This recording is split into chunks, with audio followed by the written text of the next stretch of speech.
Dr. Teague here, Maintenance Monday with Scott Panchik. Hey guys, we're going to be working with you guys every Monday on exercises that can help you as an overall athlete. Right.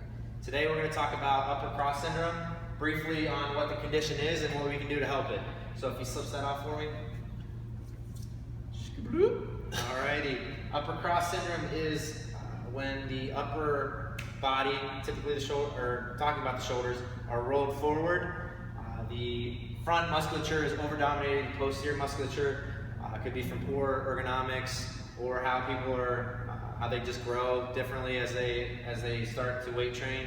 A lot of people focus on just the anterior portion and not the posterior portion, which is extremely important. So what are some anterior movements and posterior movements, that people would be focusing on that they could use to?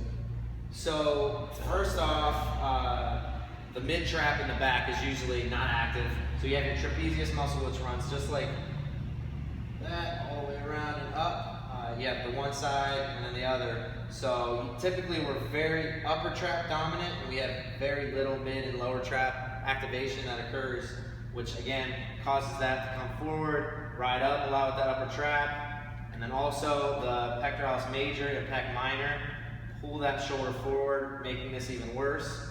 So bench press 3 times a week, which a lot of us used to do. Bodybuilding days. Back in the day, which is still good, but we also need to focus on bringing those shoulders back. So one quick tip is releasing the pec minor. So you can take a lacrosse ball, go to the rig, like so here. He's going to find a spot in that rig and get about into like a football stance almost, leaning forward. And he's going to put that right under his clavicle over by the shoulder. So just go ahead and show him. So right here, that pec minor is going to sit right under that pec major right there. He's going to sit in there, and then he's going to just bring his arm up and back. So when would be a good time to do this? Like if I had snatches or something overhead, do you think? If you had a snatch or overhead movement that day, this is great to do before. Because, again, that's the movement. I'll show you. If you have someone with upper cross syndrome, standing from the side, and I did an example of pulling his shoulder forward, if like upper cross did. So if I pulled his shoulder forward and he tried to reach overhead, this is a prime example. It's a lot more difficult to hold that bar overhead.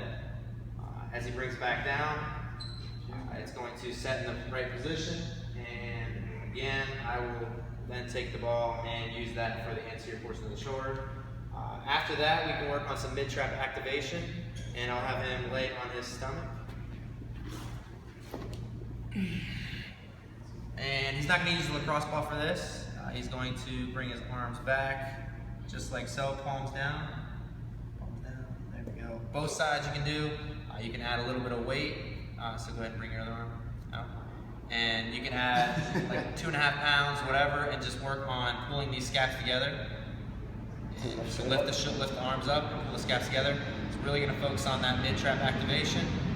And up, good, and down, and up. Now just 3 sets of 10 prior to exercise or snatch day. And I'm going to have them up. So really always focus on focus on that upper pec minor release right at the beginning before you work out, and it'll help a lot with releasing the shoulders back. That's something I like to do every day, just because I really feel like it helps with my overhead position. So overhead squat days, snatching, anytime I've got to go overhead, even just hanging from the bar, I've noticed a big difference in my kipping motion that this movement can help with. That's it for today. See you next week. Whoop, whoop.